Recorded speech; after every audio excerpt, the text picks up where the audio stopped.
Hello everyone. So today we are covering the fifth chapter of Indian polity by Lakshmi Kant, that is the Union and its territory. And in this chapter we will study about the Sangh और उसका राज्य क्षेत्र. So the meaning of Union and its territory, संघ और उसके राज्य क्षेत्र का क्या अर्थ है, we will come to know.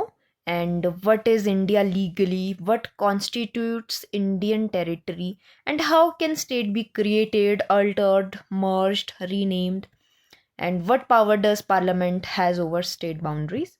And apart from it, and we will come to know about the संवैधानिक अधिकार.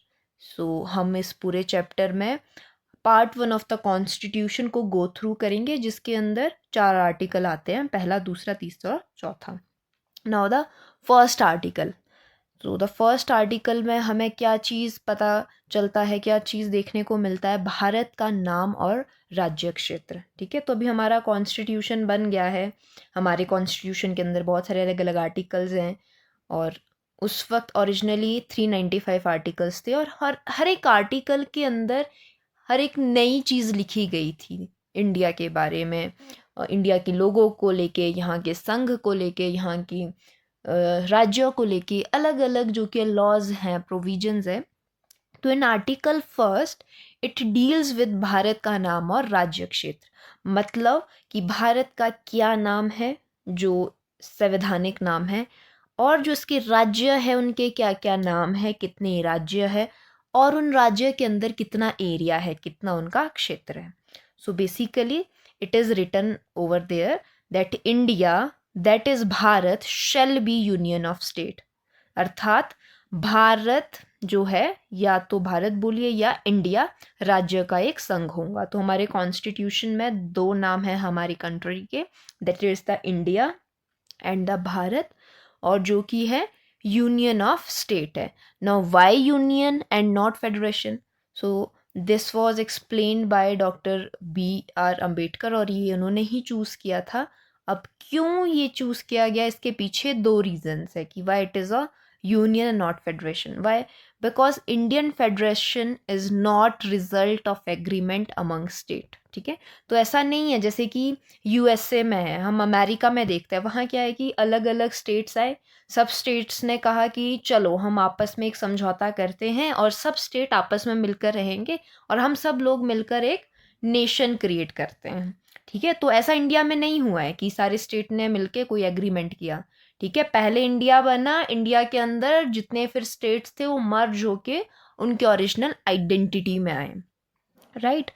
सो बेसिकली जो भारत है वो अलग अलग संप्रभु राज्य के समझौते से नहीं बना, पहली चीज़. नाउ द सेकेंड रीज़न क्या है कि state do not have right to succeed. ठीक है, तो किसी भी स्टेट के पास ये अधिकार नहीं है कि वो भारत को छोड़ दे, या फिर कोई स्टेट कल दिन के लिए नहीं कह सकता कि मुझे तो अपना एक अलग ही नेशन क्रिएट करना है. राइट. तो ये अधिकार नहीं है, कोई भी राज्य भारत से अलग नहीं हो सकता. तो ये जो 2 चीज़ें हैं वो क्या करती है, इंडिया को एक indestructible union of destructible state बनाती है. ठीक है, तो मतलब क्या है, जो यूनियन है that can't be broken, and state can be alter. जितने भी स्टेट है इंडिया के अंदर उनको अल्टर किया जा सकता है, उनको रीनेम किया जा सकता है, लेकिन जो यूनियन है उसे तोड़ा नहीं जा सकता. Now the territory of India. तो अंडर आर्टिकल 1 में हम देखते हैं भारत के बारे में. ठीक है, वो यूनियन होगा, उसका नाम होगा भारत और इंडिया, और उसकी टेरिटरी के बारे में कि भारत का राज्य क्षेत्र क्या क्या है. ठीक है, तो इसके अंदर आते हैं 3 पॉइंट्स. ठीक है, तो पहला पॉइंट आता है टेरिटरीज ऑफ स्टेट, राज्य के क्षेत्र कितने कितने होंगे. फॉर एग्जाम्पल अभी हमारे नेशन में 28 स्टेट्स हैं, तो उनके क्या क्या नाम होंगे, कितना कितना उनका राज्य क्षेत्र होगा, ये सारा रिटर्न है हमारे कॉन्स्टिट्यूशन के फर्स्ट आर्टिकल में. दूसरी क्या चीज़ रिटर्न है, यूनियन टेरिटरीज के बारे में रिटर्न है. ठीक है, जितने भी हमारी यूटीज़ है, जैसे कि दिल्ली, चंडीगढ़, लद्दाख, उन चीज़ के बारे में. एंड तीसरा क्या है, territories that may be acquired. ठीक है, तो फ्यूचर के लिए अगर ऐसी कोई एक्वाइजिशन पॉसिबल होती है, इंडिया कोई एक्वायर करता है, तो उस चीज़ के बारे में भी जो सारी डिटेल होंगी वो कहाँ रिटर्न रहेंगी, आर्टिकल फर्स्ट में रिटर्न रहेंगी। तो उस चीज़ के लिए भी प्रोविजन बनाया गया था। फॉर एग्जांपल अगर हम गोवा की बात करें तो 1961 में उसका इंटीग्रेशन हुआ, तो वो एक नया जो किया एक्वाजिशन हुआ था, एक नया स्टेट को एक्वायर्ड किया था इंडिया ने। तो वो सारी चीज़ें भी कहाँ रिटर्न में है, हमारे आर्टिकल फर्स्ट में। Now the difference union of India versus territory of India. अब यूनियन ऑफ इंडिया क्या है? यूनियन ऑफ इंडिया है भारत का संघ, ठीक है, मतलब सिर्फ स्टेट ही इंक्लूड्स हैं यूनियन ऑफ इंडिया के अंदर, ठीक है।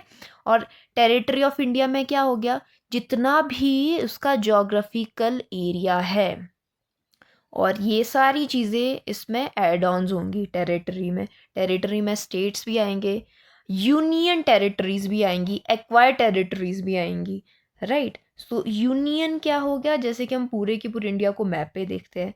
और अगर हम टेरिटरी ऑफ इंडिया की बात करें तो मालदीव्स है और अंडमान निकोबार द्वीप है। सो वो सारी क्या है, टेरिटरीज ऑफ इंडिया है, ठीक है। तो इसमें सारी चीज़ें एड ऑन है। तो भारत संघ में केवल राज्य आते हैं। भारत का राज्य क्षेत्र में राज्य भी है, संघ राज्य क्षेत्र भी, और अधिगृहित क्षेत्र भी है। सो this is all about the article 1। तो हम आर्टिकल 1 में क्या देखते हैं, भारत देखते हैं, उसका नाम देखते हैं। एक और चीज़ हमें पता चलती है कि क्या रिटर्न है, कि भारत दैट इज इंडिया और India that is Bharat shall be union of state. साफ साफ कह दिया गया है कि एक यूनियन ऑफ स्टेट होगा, फेडरेशन नहीं होगा। और जितने भी इसके स्टेट्स हैं उनका क्या क्षेत्र रहेगा, उन चीज़ों के बारे में सारा कुछ दिया गया है। द आर्टिकल 2, नए राज्य का प्रवेश या स्थापन, ठीक है। तो उस वक्त देखो इतना सोच विचार करके हमारा कॉन्स्टिट्यूशन लिखा गया कि अगर फ्यूचर में कोई बाहर का कंट्री है, कोई बाहर का नेशन है, वो इंडिया के साथ मर्ज होना चाहता है, या कोई बाहर की कंट्री का अदर स्टेट है वो इंडिया के साथ मर्ज होना चाहता है, तो उस चीज़ के लिए क्या प्रोविजंस, क्या प्रावधान रहेंगे। So that is also written on our constitution in article 2। So the parliament can admit new state and establish new state. तो पार्लियामेंट एक तो क्या कर सकती है, अगर कोई बाहर वाला स्टेट इंडियन नेशन में के साथ मर्ज होना चाहता है तो उसको एडमिट भी कर सकती है, और अगर वो चाहे तो कोई नया स्टेट बनाना चाहती है, कोई न्यू जगह एस्टेब्लिश करना चाहती है तो उसको भी एस्टेब्लिश कर सकती है। अगर हम इंडियन कोई एक नया द्वीप खोज लेते हैं फॉर एग्जांपल, जहाँ पे कोई नहीं रहता, किसी भी दूसरे नेशन का उसके ऊपर कोई कंट्रोल नहीं है या कोई अधिकार नहीं है, तो India can establish that their new states.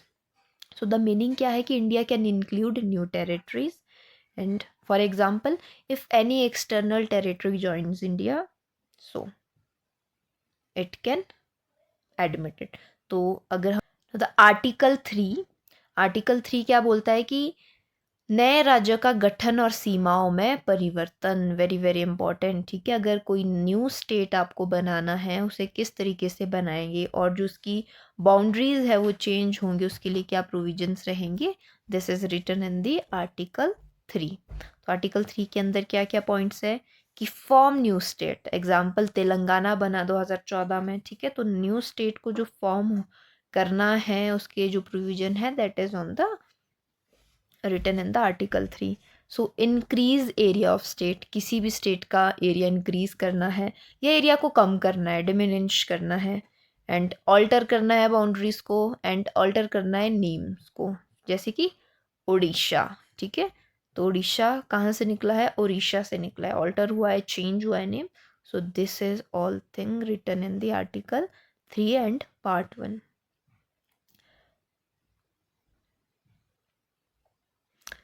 तो संसद क्या कर सकती है, नए राज्यों को बना भी सकती है, क्षेत्र को घटा भी सकती है, क्षेत्र को बढ़ा भी सकती है, सीमा बदल सकती है और नाम बदल सकती है किसी भी राज्य का। Now the procedure under article 3। तो आर्टिकल 3 के अंदर भी ये जो सारी चीज़ें हमने भी डिस्कस किया कि ये चीज़ें पार्लियामेंट कर सकती है, तो इनको करने के लिए भी एक प्रॉपर प्रोसीजर है। क्या प्रोसीजर है? Step 1, bill introduced only in parliament not in state legislature. तो जो बिल आएगा इस चीज़ के लिए वो पार्लियामेंट में, संसद में इंट्रोड्यूस होना चाहिए, सबके समक्ष रखा जाना चाहिए। Then require prior recommendation of president, और प्रेसिडेंट से पूरा का पूरा उसका परमिशन होना चाहिए, रिकमेंडेशन होना चाहिए। President refer bill to concern state legislator, उसके बाद प्रेसिडेंट उस बिल को कंसर्न करने के लिए भेजेंगे स्टेट लेजिस्लेचर को for views, and state legislator give opinion but it's opinion not binding. तो स्टेट लेजिस्लेचर ओपिनियन दे सकती है, लेकिन ऐसा नहीं है कि उसके ओपिनियन ने उसको बाइंड करके रख दिया, मतलब वो कैंसिल नहीं कर सकता है बट अपना ओपिनियन दे सकता है। सो द पार्लियामेंट में passes bill even if state disagree. ठीक है, तो पार्लियामेंट बिल पास कर सकता है अगर स्टेट डिसएग्री भी करता है, तो राज्य की राय ली जाती है पर वो बाध्यकारी नहीं है। Now why is state consent not mandatory, तो राज्य की सहमति आवश्यक क्यों नहीं है? क्यों? Because India is an indestructible union, centre has final authority. ठीक है, now the article 4 provides that laws made under Article 2 and 3 may include supplement provisions, incidental provision and consequential provision। ठीक है, तो आर्टिकल जो 4 है इज नॉट कंसिडर्ड,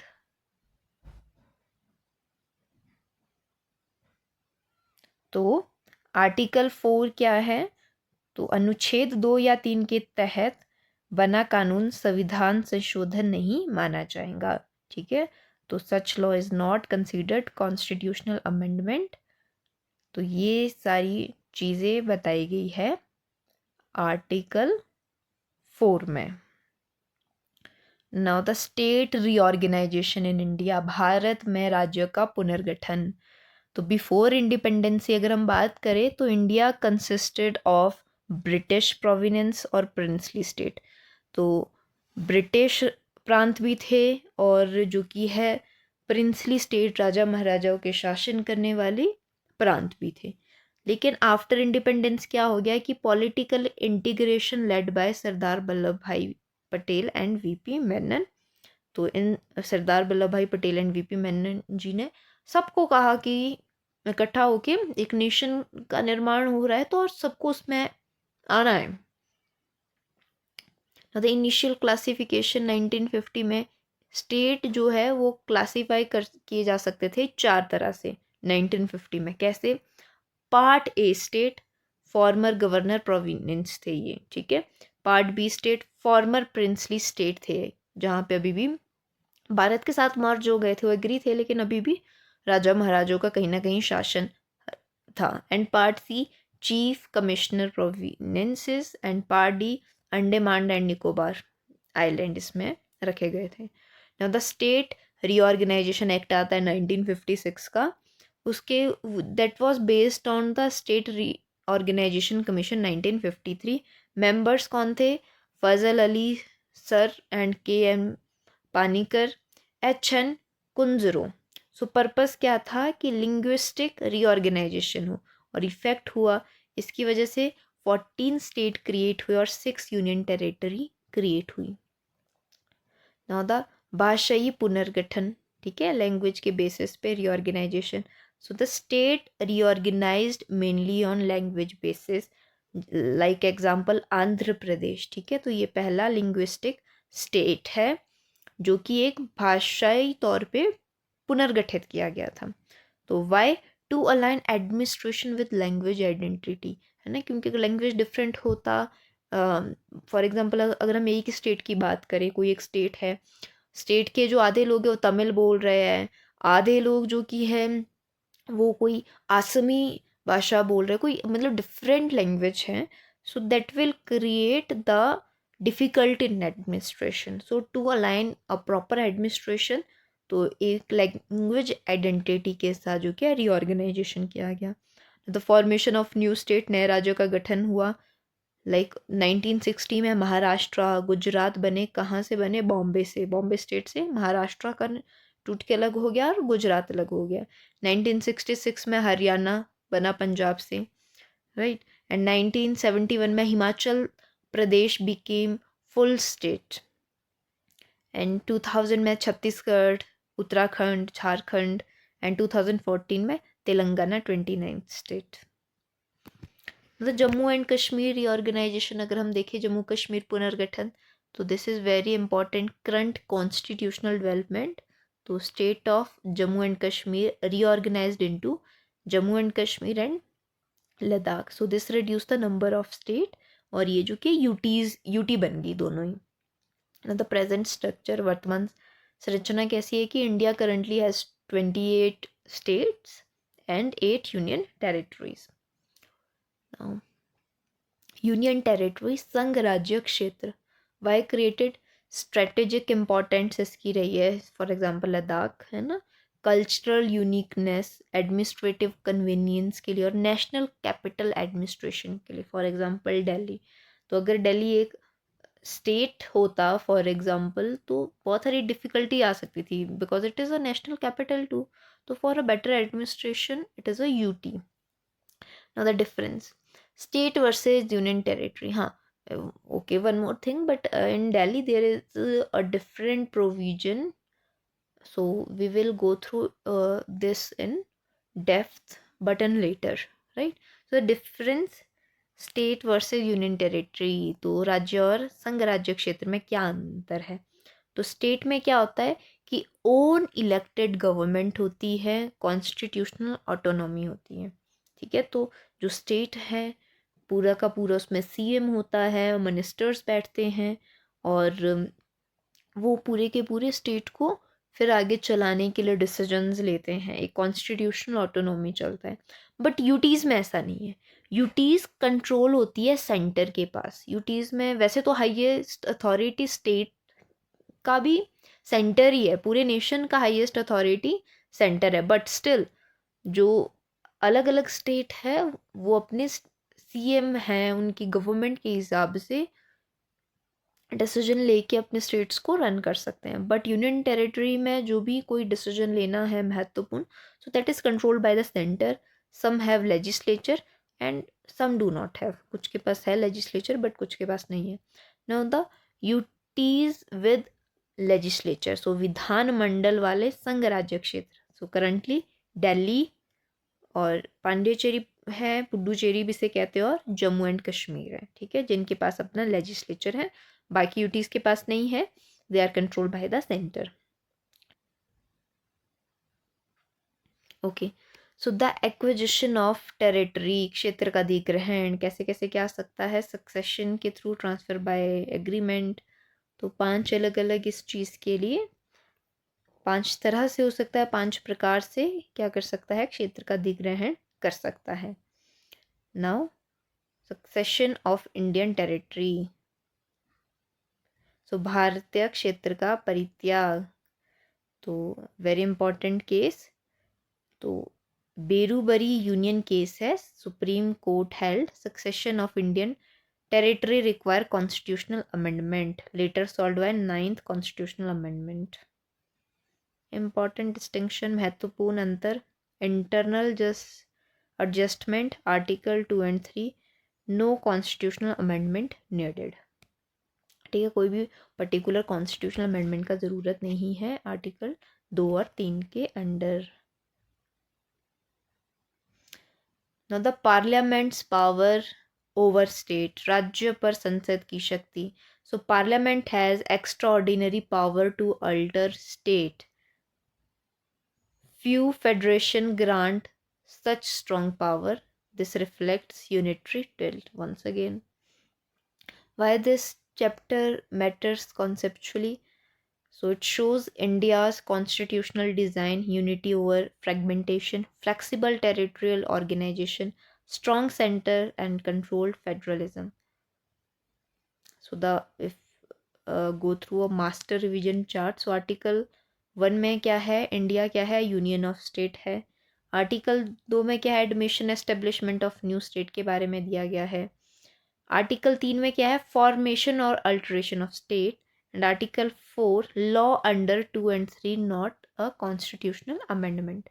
और current में 28 state है, 8 यूटीज़ है। और फर्स्ट लिंग्विस्टिक जो स्टेट बना था that was the Andhra Pradesh. And state reorganisation act 1956 में आया। एंड तेलंगाना की फॉर्मेशन हुई 2014 में, J&K रीऑर्गेनाइजेशन हुआ 2019 में। Now we will go through some important MCQ question from this chapter for the better understanding. So the question number 1, the expression India, that is Bharat, shall be union of state is mentioned in, so it is in the article 1, right? So article 1 clearly states that India, that is Bharat, shall be union of states. This define Indian constitutional name, nature and polity. तो article 2 में क्या है, admission and establishment of new state. Article 3 में क्या है कि formation और alteration of the state. The second question, why did the constitution use the term union instead of federation? To indicate state can succeed? No, state can't succeed. To emphasize indestructible unity and no right of succession, to make parliament weak, to copy USA. So the option B is the correct. So this was clarified by B.R. Ambedkar. There was two main reason. India Federation not result of agreement among state. No state can succeed. तो संघ शब्द भारत की अखंडता को दर्शाता है। Question number 3, which of the following is not part of territory of India? State, union territories, acquired territory, foreign embassy in India. So it is the foreign embassy in the India. Which article empower parliament to admit or establish new state? तो कौन सा वो article है जो parliament को power देता है किसी भी नए राज्य को एडमिट करने के लिए और एस्टेब्लिश करने के लिए? So it is the article 2। It deal with external admission and establishment. तो आर्टिकल 2 में मेनली जो चीज़ें बताई गई है वो बाहर, अगर इंडिया से बाहर कोई टेरिटरी है जो इंडिया में एडमिट होना चाहती है या इंडिया उसको एक्वायर करता है, वो सारी एस्टेब्लिश करता है, वो सारी जो प्रोविजंस है that is in the article 2। So article 1 defines the union, and article 2 external admission and establishment, article 3 internal reorganisation. ठीक है, आर्टिकल 3 में क्या है, भारत के अंदर या फिर भारत की टेरिटरी के अंदर जितने स्टेट है उनकी रीऑर्गेनाइजेशन के लिए। And 4 is supplementary provision. The question 5, article 3 empower parliament to form new state, alter boundaries, change state name, abolish the constitution। तो कौन कौन से ऑप्शन सही है? सो I think 1, 2 and 3 are the correct. So the article 3 allow create new state, increase decrease the area, alter boundaries and alter name, है ना।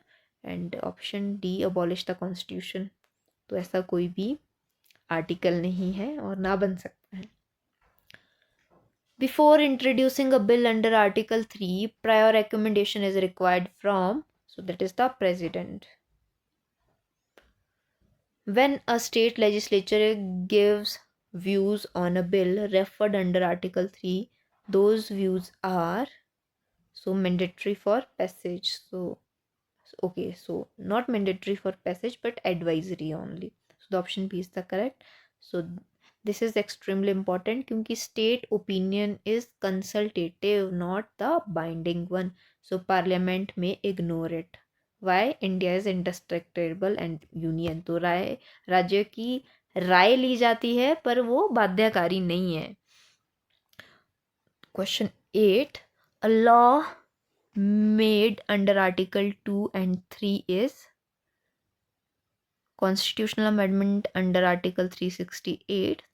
No, ठीक है, 2 और 3 में अगर हम कोई भी चेंजेस करते हैं तो आर्टिकल 4 क्या बताता है कि कॉन्स्टिट्यूशन अमेंडमेंट करने की ज़रूरत नहीं है अंडर आर्टिकल 368 की। Judicial order, ordinary law, executive notification. So the option B is the correct because the article 4 से such laws are not constitutional amendments, they are ordinary parliament law. Question 9. The phrase indestructible union of destructible state means, so the option B is correct. Parliament can alter state boundaries but union remain intact. So the meaning क्या है? Union is permanent, states are flexible. The first state created on linguistic basis, Andhra Pradesh, on 1953. Movement led by Potti Sri Ramulu. The State Reorganization Act came into force in 1956. So 1956 is a landmark year created. Why? क्योंकि it created the 14th state and 6 union territory. So in 1953, the commission set up for the reorganization of the state, and in 1960 Bombay bifurcation हुआ था. बॉम्बे टूट के गुजरात और महाराष्ट्र बन गया था. Now the state reorganization commission was chaired by, जो state reorganization commission है उसके chairman कौन थे? तो that was the Fazal Ali. So members फजल अली, के एम पानीकर और H N Kunzru. Which constitutional amendment become necessary after Berubari case? So it is the 9th, right? Okay, so it is the 9th.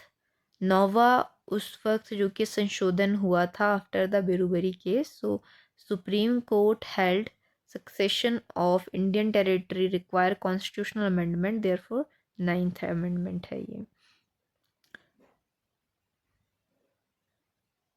Succession of Indian territory to foreign country require constitutional amendment, of course.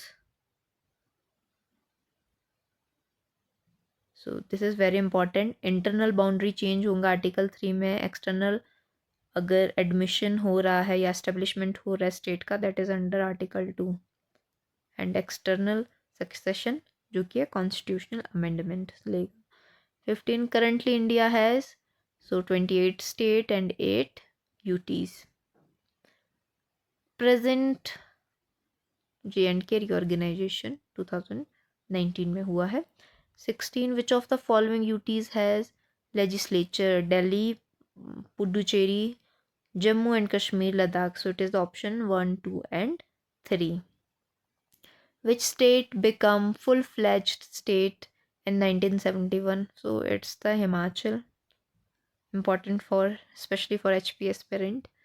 So it became the state on 25th January 1971 and Goa 1987. Now the Telangana became India's 29th state in 2014.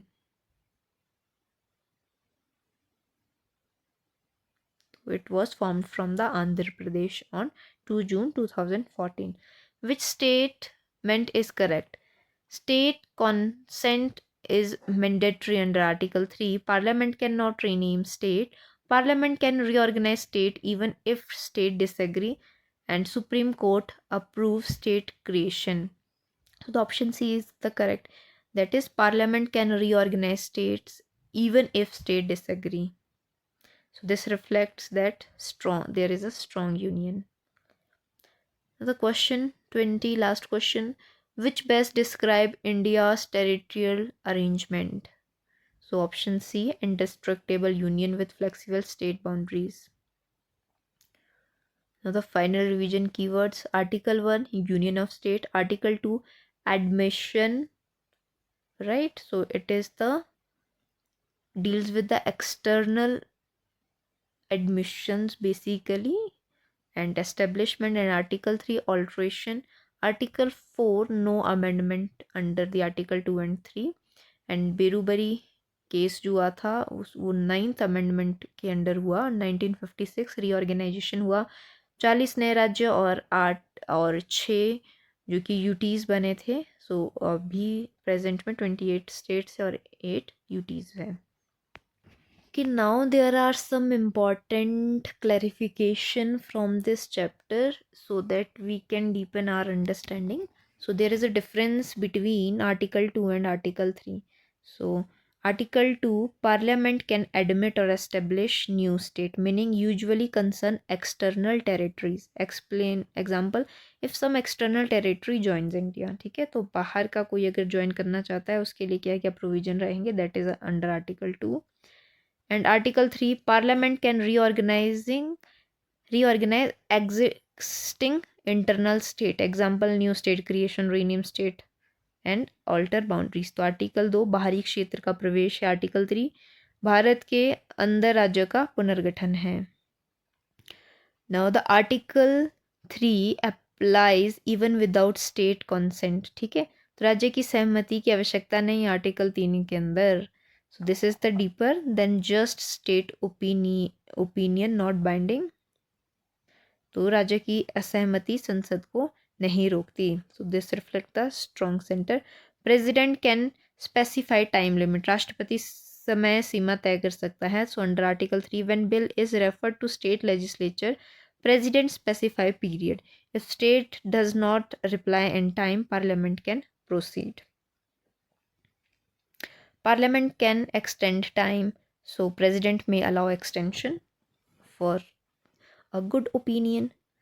Now the constitutional amendment needed only for succession to foreign state. So केवल विदेशी क्षेत्र को क्षेत्र देने का संशोधन.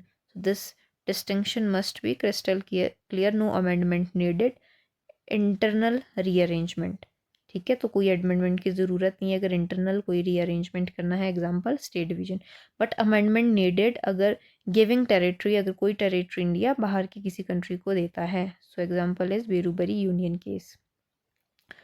Now the acquisition of territory is not specially detailed in constitution. तो क्षेत्र अधिग्रहण की विस्तृत प्रक्रिया संविधान में नहीं. So this is subtle.